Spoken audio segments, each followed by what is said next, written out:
Wahabi ini kerjanya merubah Al-Quran. Kalau Al-Quran gak ada yang dirubah, merubah hadis. Bismillahirrahmanirrahim. Assalamualaikum warahmatullahi wabarakatuh. Alhamdulillahirabbil alamin. Assalatu wassalamu ala nabiyyina Muhammadin wa ala alihi washabbihi ajmain. Amma ba'du. Teman-teman yang berkenan Allah SWT, kita bertemu kembali di channel Pencari Ilmu. Jadi di video kali ini saya akan membagikan video yaitu tentang terkait Idrus Romli kembali. Nah teman-teman, di video kali ini Idrus Romli ini menuduh bahwasanya Wahabi ini suka merubah Al-Quran. Wahabi ini suka ngarang-ngarang hadis. Padahal apa yang diucapkan, apa yang dituduhkan oleh Idrus Romli ini semuanya adalah fitnah. Bagaimana mungkin ya dakwah salafi ini bisa merubah Al-Quran? Coba deh ya, sekali-kali Idrus Romli ini duduk di majelisnya yang dikatakan Wahabi. Ya, misal duduk di majelisnya Ustadz Dr. Firanda, ya minimal 25 menit. Pasti nanti akan paham ya, apa yang disampaikan itu ya, itu sesuai dengan Al-Quran dan hadis Nabi Shallallahu Alaihi Wasallam ya.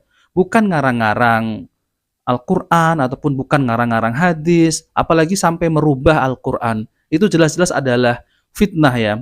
Dan bahasanya adalah seperti bahasa provokator ya.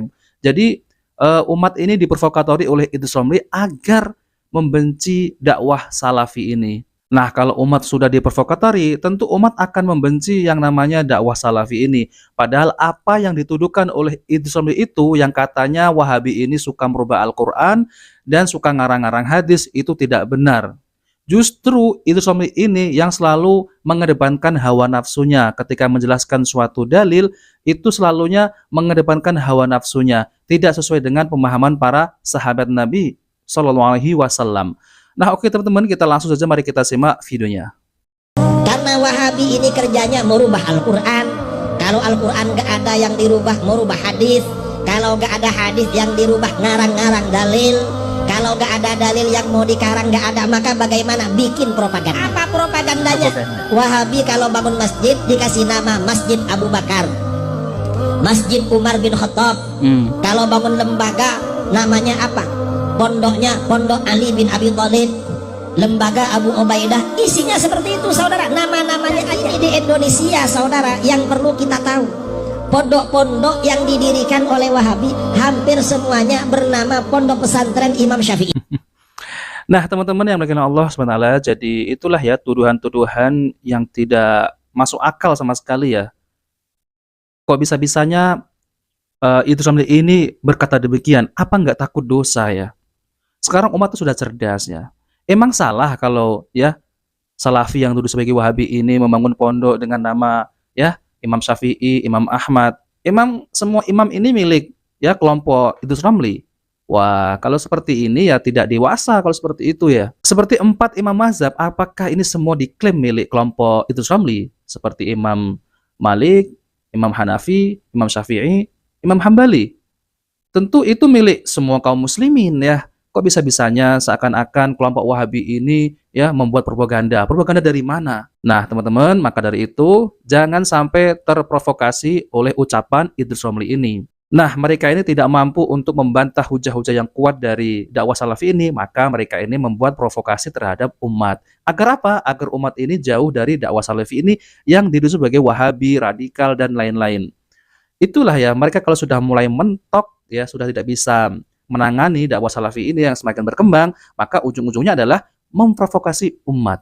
Nah teman-teman, jadi lebih lengkapnya saya akan tampilkan yaitu penjelasan dari Ustadz Abdurrahman Thayyib LC Hafidhullah. Oke, mari kita simak videonya. Yang pertama, ini statement yang tidak benar, apalagi memang bahasanya halus seakan-akan bahasa diplomatis ya.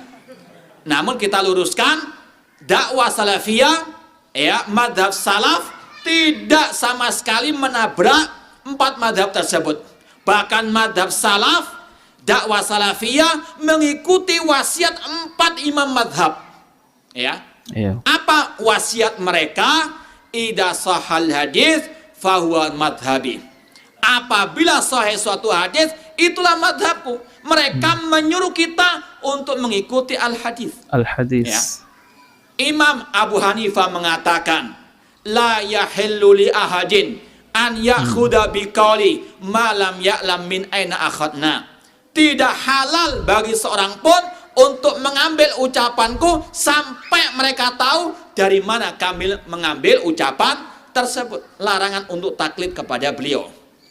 Imam Malik mengatakan, kullun yukhad min qawli wa yutrak ila Rasul sallallahu alaihi wasallam. Setiap orang bisa diambil ucapannya, bisa ditinggalkan kecuali Rasul SAW. Iya, betul. Mereka apa? Madhab atau salafiyin memegang ucapan Imam Malik. Kita diperintah untuk ittiba kepada Rasul. Iya. Ucapan siapapun yang menyelisih ucapan Rasul, tinggalkan. Maka tinggalkan. Imam Syafi'i rahimahullah mengatakan, idza khalafa qawli qala Rasul fadribu qawli ardul haid. Apabila ucapanku menyelisih ucapan Rasul, buang jauh-jauh ucapanku. Perintah beliau untuk kita ittiba kepada Rasul, untuk tidak taklid kepada beliau. Imam Ahmad juga mengatakan demikian. La tuqallidni wala syafi'iyan wala malikan wala thauriyan walakin khudu min haitsu akhadu.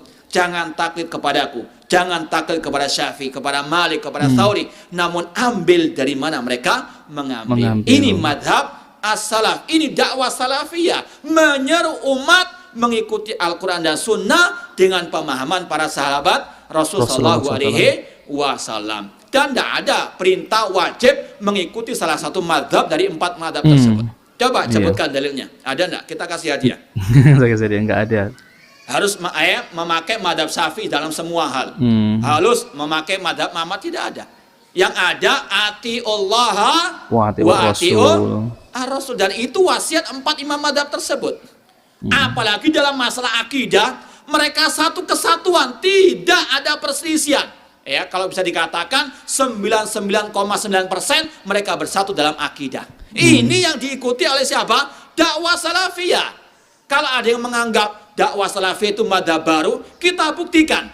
Alhamdulillah, ini sekedar wa amma bi ni'mati rabbika fahadits.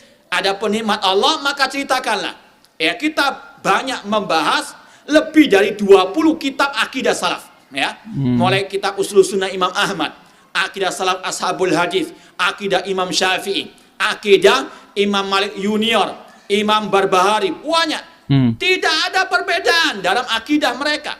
Kita juga membahas akidah 4 imam madhab. Sampai sekarang masih ada kajiannya. Dan tidak ada perselisihan. Justru dakwah salafiyah mengikuti 4 madhab apa?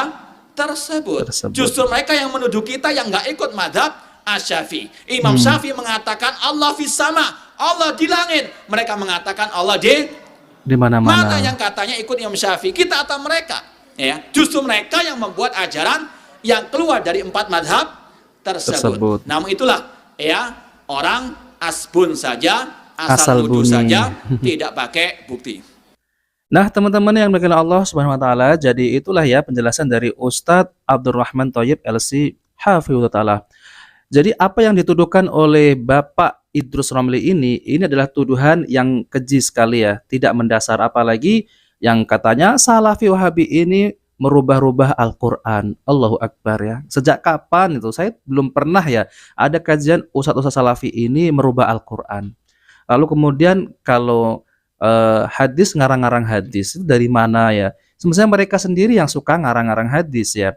Contohnya ya, dari kelompok mereka ini, kelompok Sufi ya, Sufi Aswaja, katanya bermimpi bertemu dengan Nabi dan diberi hadis. Ini kan hadis dari mimpi, ngarang-ngarang ya teman-teman. Malah dituduhkan yaitu dakwah salafi ini suka ngarang-ngarang hadis. Nah, itu adalah tuduhan yang sangat keji sekali. Nah, saya curiga dengan Bapak Idrus Romli ini ya, bahwasanya kenapa ya Bapak Idrus Romli kok berani mengatakan demikian ya. Padahal ya dia kan seorang kiai, seorang tokoh yang ya tokoh terkenal gitu ya dari kalangan mereka itu. Kenapa mereka ini dakwahnya kok malah seperti itu, menjelek-jelekkan dakwah salafi, seakan-akan dakwah salafi ini ya melenceng dari Al-Quran dan hadis Nabi SAW. Padahal apa yang diajarkan oleh ustadz salafi ini mengajak umat untuk berpegang teguh kepada Al-Quran dan Sunnah Nabi SAW.